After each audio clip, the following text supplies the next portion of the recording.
Hello guys, welcome back to vision classes. आपका अपने YouTube channel vision classes के अंदर मैं आप सभी का स्वागत करता हूँ। जैसे कि अपने पिछले वीडियो के अंदर हमने क्लियर कर ली थी कोशिका के बारे में। कोशिका के बारे में हमने पूरी डिटेल हासिल कर ली थी। आज हम बात करने जा रहे हैं अपने बॉडी के अंदर होने वाले सिस्टम के बारे में। मैंने आपको बताया था कि अपनी जो सेल होती है, सेल जो होती है वो अपनी बॉडी की क्या होती है, सबसे छोटी स्मॉलेस्ट यूनिट होती है। क्या मैंने बोला था कि बॉडी की सबसे छोटी स्मॉलेस्ट यूनिट कौन सी है? सेल। इट मीन्स कोशिका।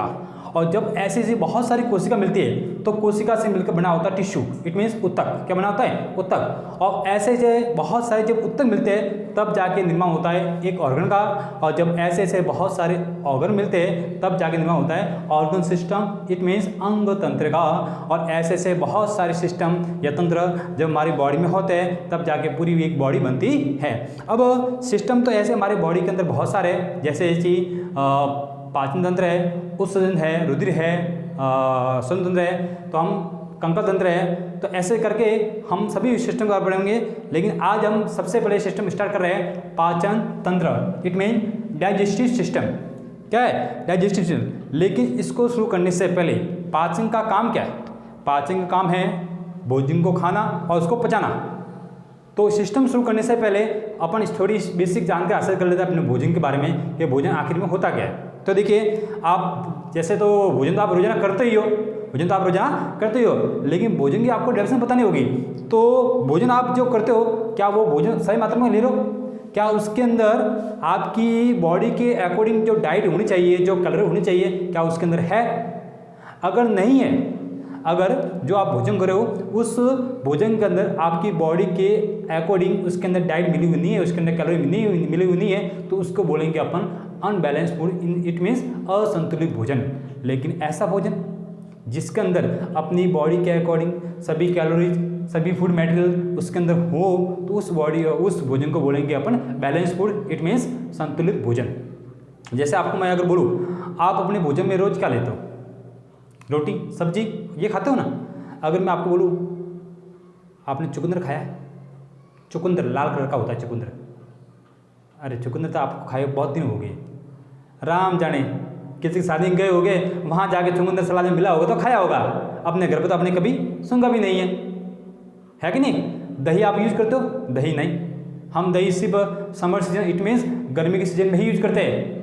अरे तो भाई आपको कहाँ से मिलेगा संतुलित भोजन?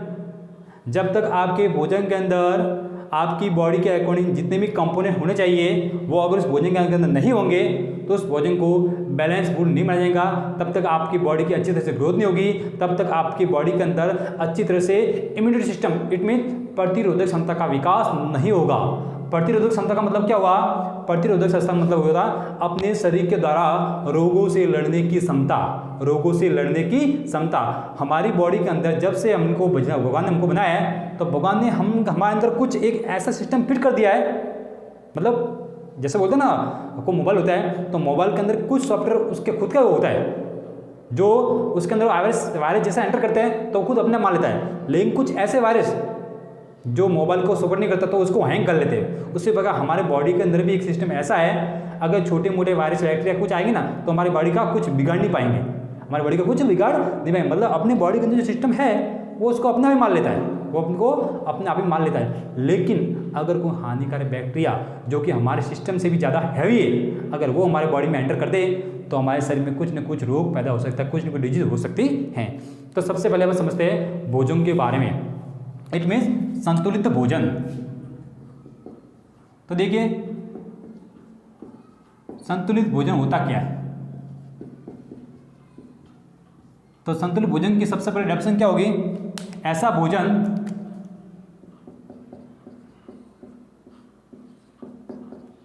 भोजन जिसमें हमारे शरीर के आवश्यकता अनुसार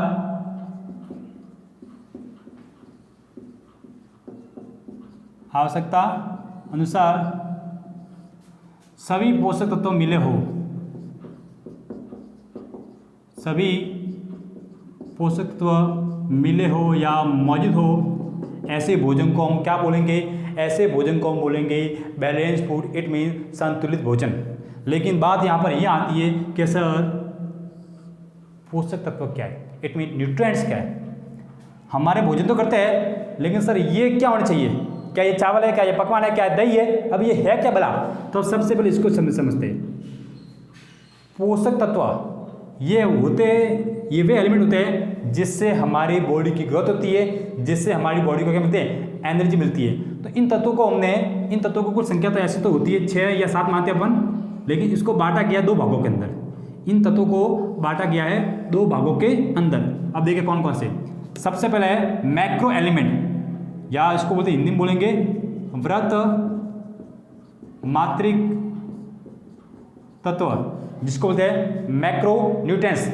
और छोटा सेकंड है आपका सूक्ष्म मात्रिक तत्व, इट मीन्स माइक्रो न्यूट्रिएंट्स।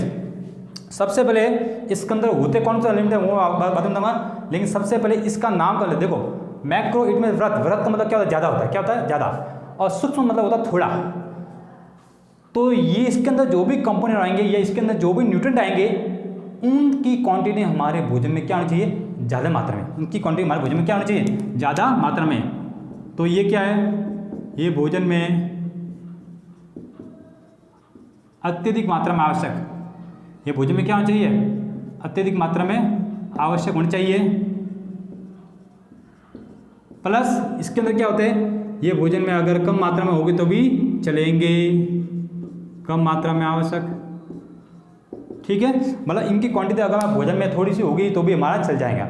अब बात करते हैं इसके अंदर होता क्या क्या है। तो व्रत मात्रा के अंदर 3 कंपोनेंट आते हैं। कौन से आते हैं, 3। फर्स्ट है कार्बोहाइड्रेट,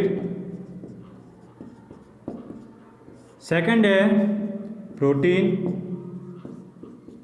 और थर्ड टाइम से है वसा।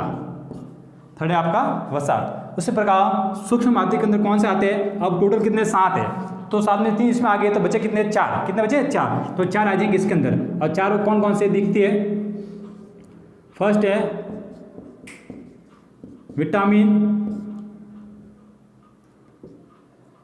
नेक्स्ट है खनिज लवण, नेक्स्ट है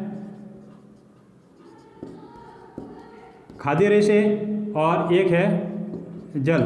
ऐसे जल को कभी कभी कोई किताबों में माना गया है कि जल को अपन न्यूट्रिएंट के अंदर नहीं मानते, लेकिन जल भी हमारे बॉडी के अंदर जितनी भी केमिकल रिएक्शन होती है, केमिकल रिएक्शन इट मीन्स भोजन को पचाने के लिए, तो भोजन को पचाने के लिए इसका एक अहम रोल है। इसका क्या है, एक अहम रोल है। लेकिन इसको कई किताब में इसको न्यूट्रिएंट के अंदर माना गया और कई किताब में इसको न्यूट्रिएंट के अंदर नहीं माना गया। तो देखो सबसे पहले अपन स्टार्ट करते हैं कार्बोहाइड्रेट। देखो कार्बोहाइड्रेट होता क्या है, कार्बोहाइड्रेट आप देखा होगा, ये ज़्यादातर आपको कहाँ मिलेगा, ये इसके अंदर। ये क्या है, ये मैंने बनाई है रोटी। क्या बनाई है, ये मैंने बनाई है रोटी। अगर आपको बोल दे, अगर आपको बोलेंगे कि रोटी के अंदर होता क्या है, कार्बोहाइड्रेट, क्या अंदर होता क्या है, कार्बोहाइड्रेट। लेकिन हमारे शरीर जो है, एक कार्बोहाइड्रेट जो मैंने लिखा है वो एलिमेंट क्या है, जटिल एलिमेंट है, इट मीन्स कॉम्प्लेक्स पदार्थ। क्या है, कॉम्प्लेक्स। तो हमारी बॉडी जो हमारी बॉडी ना वो कुछ इस प्रकार है, हमारी बॉडी भोजन के अंदर जो भी जटिल कॉम्प्लेक्स पदार्थ है उनको डाइजेस्ट नहीं कर सकती है, उनको डाइजेस्ट करती है वापस सिंपल फॉर्म के अंदर। हमारी बॉडी इसको एब्जॉर्ब नहीं करती है, हमारी बॉडी को ये वापस किस फॉर्म में चाहिए, सिंपल फॉर्म में। तो इसका सिंपल फॉर्म क्या होता है, इसका सिंपल फॉर्म होता है ग्लूकोज। क्या होता है, ग्लूकोज। तो कार्बोहाइड्रेट किस में चेंज होता है, कार्बोहाइड्रेट हमारी बॉडी के अंदर ग्लूकोज में चलता है। इसका मतलब कार्बोहाइड्रेट का पाचन हमारी बॉडी में ग्लूकोज के रूप में होता है। किस रूप में, ग्लूकोज के रूप में। लाभ बोलोगे, आपको चाहिए क्या, ग्लूकोज। आपको चाहिए क्या, ग्लूकोज। तो इसका मतलब आप बोलोगे सर ग्लूकोज हमको लेना है, तो ग्लूकोज सर कार्बोहाइड्रेट होता है। अब ये ग्लूकोज लोगों कहाँ से, कार्बोहाइड्रेट से। और कार्बोहाइड्रेट किसमें होता है, रोटी के अंदर। रोटी किससे बनते हैं, गेहूँ से। किससे बनते हैं, गेहूँ से। तो आप इतनी माथापड़ी क्यों कर रहे हो, आप इतनी माथापड़ी क्यों करिए। अगर आपको कार्बोहाइड्रेट चाहिए, आपको कार्बोहाइड्रेट चाहिए, तो आप आटा लो, पानी डालो और खा लो, आपको कार्बोहाइड्रेट तो मिल जाएगा। चाहे वो रोटी के अंदर हो क्या, चाहे उसमें होगा, खा सकते हो। क्या, आटा लेके पानी डाल के आप लोई बनाकर खा लो, इतनी मेहनत करने की झंझट हमारी नहीं है, खा सकते हो। तो आप बोलेंगे नहीं सर, ऐसा कैसे खा सकते?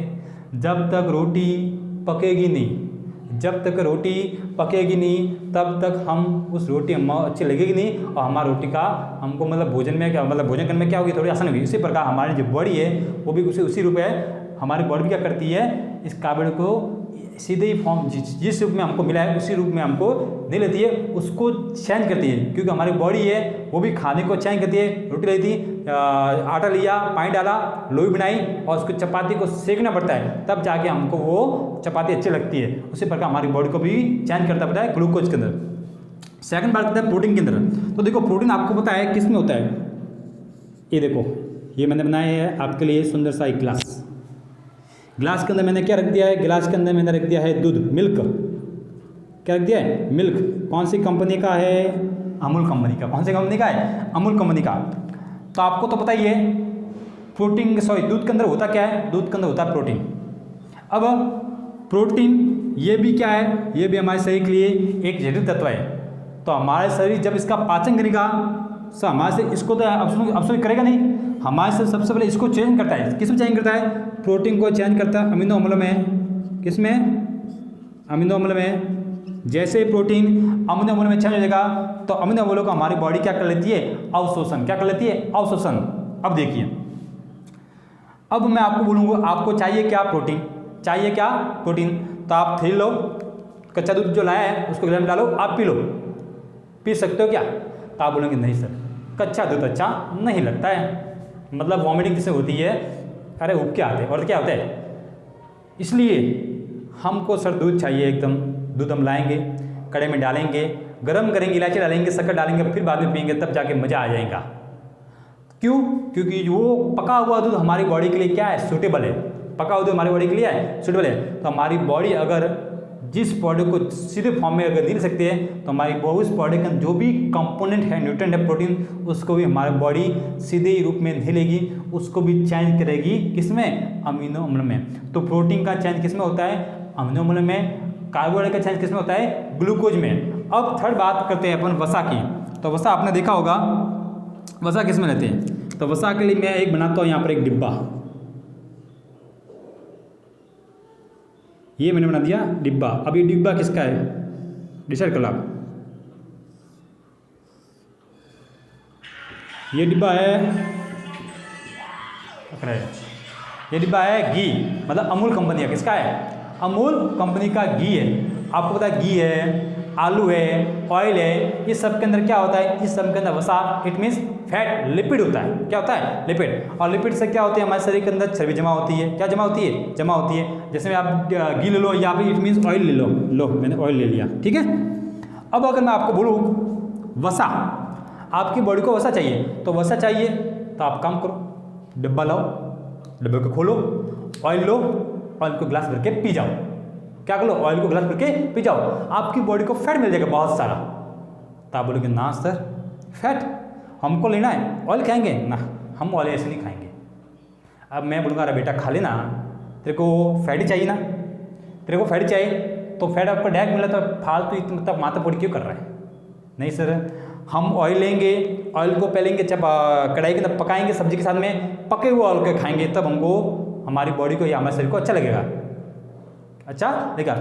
तो मैं कब की बार, हर बार मैंने ये बोला है कि जब हमारा बॉडी जिस मैटर को सीधे फॉर्म में नहीं रह सकता है, उसको वो चेंज करके अर्थात पका करके खाता है। इस प्रकार हमारी बॉडी को जो भी न्यूट्रिएंट्स मिल रहे हैं वो भी जटिल फॉर्म में है, तो हमारी बॉडी इसका अवशोषण करने के लिए, इसके लिए अवशोषण करने के लिए हमारी बॉडी भी इसको वापस सिंपल फॉर्म में क्या करती है, चेंज करती है। तो वसा का जो सिंपल फॉर्म होता है, या वसा का जब हमारी बॉडी जाती है, तो वसा का हमारी बॉडी में जाने के बाद उसका जो डाइजेशन होता है वो होता है वसीय अम्ल में। किस फॉर्म में होता है, वसीय अम्ल में। It means fatty acid, fatty acid. तो देखिए आपने देखा कार्बोहाइड्रेट का सिंपल फॉर्म कौन सा होता है, या कार्बोहाइड्रेट का डाइजेशन हमारे शरीर में किस रूप में होता है, ग्लूकोज में, प्रोटीन का अमीनो अम्ल में, और वसा का वसीय अम्ल के अंदर। लेकिन ये चेंज ऐसे नहीं होता। आपने देखा होगा कि अपने प्रकृति के अंदर बहुत सारी घटना होती है, हर घटना के पीछे कुछ न कुछ क्या होता है, क्या होता है। अरे ये कहावत आपने सुना कि हर सफल इंसान के पीछे एक औरत का हाथ होता है। क्या होता है, औरत का हाथ होता है। उसी प्रकार हर घटना के पीछे कुछ न कुछ क्या होता है, रीजन होता है। अब देखिए, कार्बोहाइड्रेट चेंज हुआ ग्लूकोज में, प्रोटीन चेंज हुआ अमीनो अम्ल में, वसा चेंज हुई वसीय अम्ल में, तो इनको बदलने के लिए ये बदले हैं तो किसने किसके द्वारा बदले होंगे, तो इनको बजाने के लिए जो काम आया उनका नाम है एंजाइम। क्या नाम है, एंजाइम। अब एंजाइम अलग अलग होते हैं। एंजाइम क्या होते हैं, ये शरीर के अंदर जैविक क्रिया के अंदर क्या लेते हैं, भाग लेते हैं। क्या लेते हैं, जैविक क्रिया में भाग लेते हैं। अब कार्बोहाइड्रेट को ग्लूकोज में चेंज करने के लिए जो एंजाइम काम आया उस एंजाइम का नाम क्या है, उस एंजाइम का नाम है एमाइलेज एंजाइम। कौन सा एंजाइम है, एमाइलेज एंजाइम। कौन सा एंजाइम, एमाइलेज एंजाइम।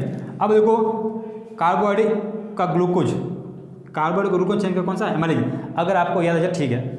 अगले बात करते हैं प्रोटीन का, तो प्रोटीन को चेंज करने वाला जो एंजाइम है वो कौन सा है, प्रोटीएज एंजाइम। कौन सा है, प्रोटीएज एंजाइम। उसी प्रकार वसा को चेंज करने वाला वसीय अम्ल के अंदर उस एंजाइम का नाम है लाइपेज एंजाइम। तो तीनों जटिल तत्वों को उनके सरल तत्वों में बदलने के जो जो एंजाइम चाहिए वो मैंने यहाँ पर आपको शो कर लिया। अगर आपको ये नाम याद रह जाए तो ठीक है, वरना मैं आपको एक ट्रिक बताता हूँ, उस ट्रिक के माध्यम से आपको याद हो जाए। तो देखिए, आपको जैसे एमाइलेज, आपने देखा होगा बॉम्बे के अंदर जो मराठा होते हैं, मराठा अपनी माँ को किस नाम से पुकारते हैं, माई या आई बोलते हैं। क्या बोलते हैं, माई या आई। तो इस प्रकार से आपको याद रहेगा, ए माई ले ग्लूकोज, ए माई ले ग्लूकोज। अगला, अरे मजाक थोड़ा कोई ना, लेकिन हमको याद करना है, अपना काम तो याद रखने का है, चाहे वो किसी फॉर्म में अपन याद करें।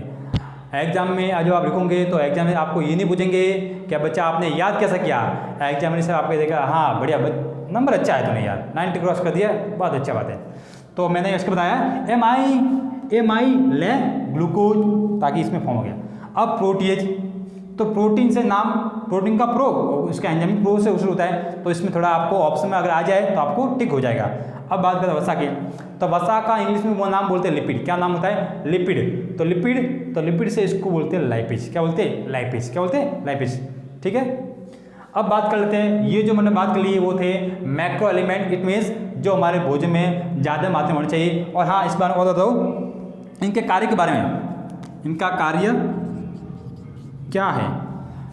कार्बोहाइड्रेट क्या है, कार्बोहाइड्रेट हमारे शरीर को क्या देता है, ऊर्जा देता है। क्या देता है, कार्बोहाइड्रेट हमारे शरीर को ऊर्जा प्रदान करता है। उसी प्रकार प्रोटीन हमारे क्या करता है, प्रोटीन हमारे शरीर की कोशिकाओं का क्या करता है, मरम्मत करता है।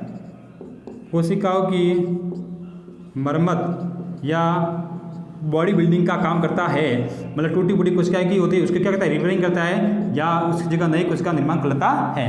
उसी प्रकार वसा का काम क्या है, वसा का काम है, इसका काम भी है हमारी बॉडी को ऊर्जा प्रदान करना। तो आप बोलेंगे कसकर ऊर्जा प्रदान वसा भी करती है, ऊर्जा प्रदान कार्बोहाइड्रेट करता है। अगर एग्जाम में आ जाए कि निम्न में से किस पोषक तत्व के द्वारा हमारे शरीर को अत्यधिक ऊर्जा की प्राप्ति होती है, और उसमें अगर ये मैटर आ जाए 1, 2, 3 और चौथा ये दे दे, तो आप इसमें से कौन सा टिक करोगे, क्योंकि ये ऊर्जा तो आपको वसा से मिलती है और कार्बोहाइड्रेट से। प्रश्न में आप ध्यान देना, अगर प्रश्न में दोनों ऑप्शन दे रखे, अगर प्रश्न में वसा भी दे रखा है और कार्बोहाइड्रेट भी दे रखा है, तो आपको टिक कौन सा करना, पहले वसा करना। कौन सा करना, वसा।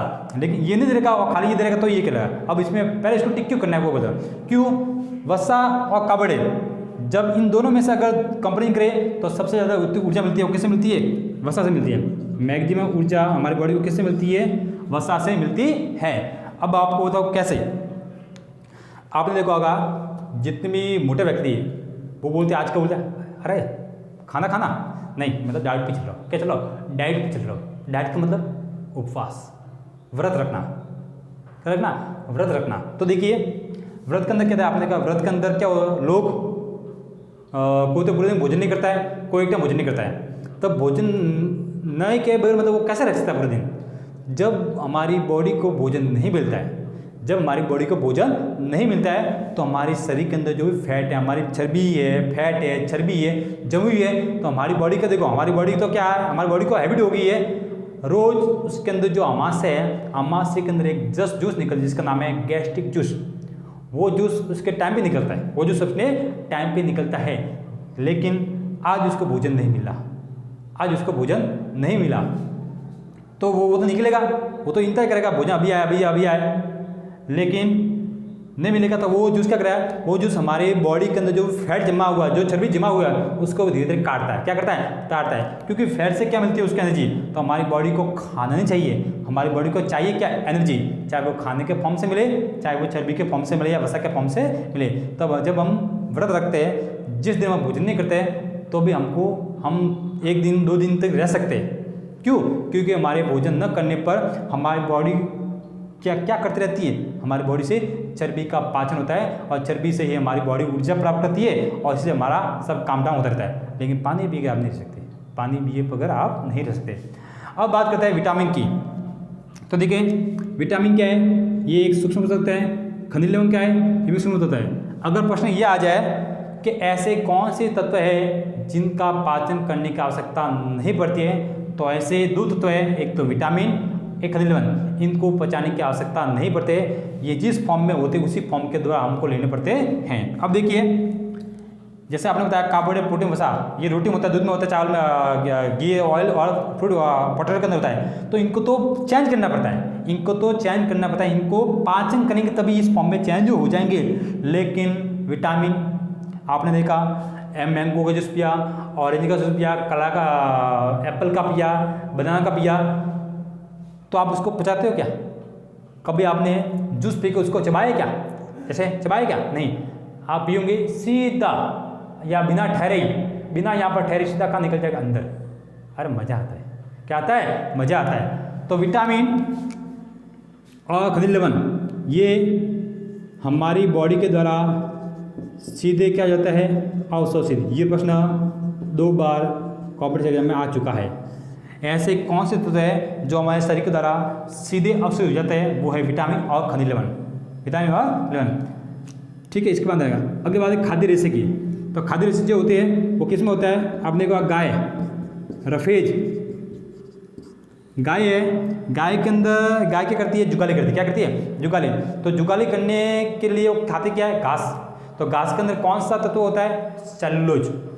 तो सेलुलोज जो खाद्य रेशे बने हुए हैं, टमाटर के अंदर होता है और आलू के अंदर भी होता है। तो इसके अंदर खाद्य रेशे होता है, खाली इसकी आवश्यकता हमारे बॉडी की इतने पड़ते नहीं, कम बहुत कम मात्रा में। तो सेलुलोज का पाचन करने के लिए जो सिस्टम होता है वो हमारे अंदर नहीं है, वो किसके अंदर है, गाय। तो उसको सिस्टम का क्या कहते हैं, रफेज कहते हैं। क्या कहते हैं, रफेज। अगली बात है जल की। तो जल को तो आपको पता ही है, जल क्या करता है, हमारे शरीर के अंदर जितनी भी केमिकल रिएक्शन है डाइजेस्टिव वाली, उन सभी को क्या करता है, कंट्रोल करता है, उसकी सहायता से ये होती है। ये आपको, चलो ये हो गया इसके बारे में। अब बात करते हैं अपन अपने पाचन तंत्र के ऊपर। तो ये मैंने आपको पूरा बता दिया है हमारे भोजन के बारे में कि भोजन आपको किस तरह से करना चाहिए, लेकिन किस तरह से करना चाहिए और किस टाइम पे करना चाहिए। आगे अभी तो आपको अपने सिस्टम स्टार्ट नहीं किया है, लेकिन मैं आपको वादा करता हूँ, मैं आपको अभी जो पाचन तंत्र पढ़ाने वाला हूँ वो आपको इस तरह से पढ़ाऊँगा कि आप डॉक्टर नहीं लेकिन कंप्यूटर बन जाओगे। डॉक्टर तो नहीं लेकिन आप कंप्यूटर बन जाओगे कि आपको भोजन किस तरह से करना चाहिए, भोजन के अंदर क्या खाना चाहिए, आपके शरीर में क्या होता है, किस में कौन सी बीमारी हो जाएगी, वो सबको बताऊंगा। ठीक है, पुष्कर जा लिया।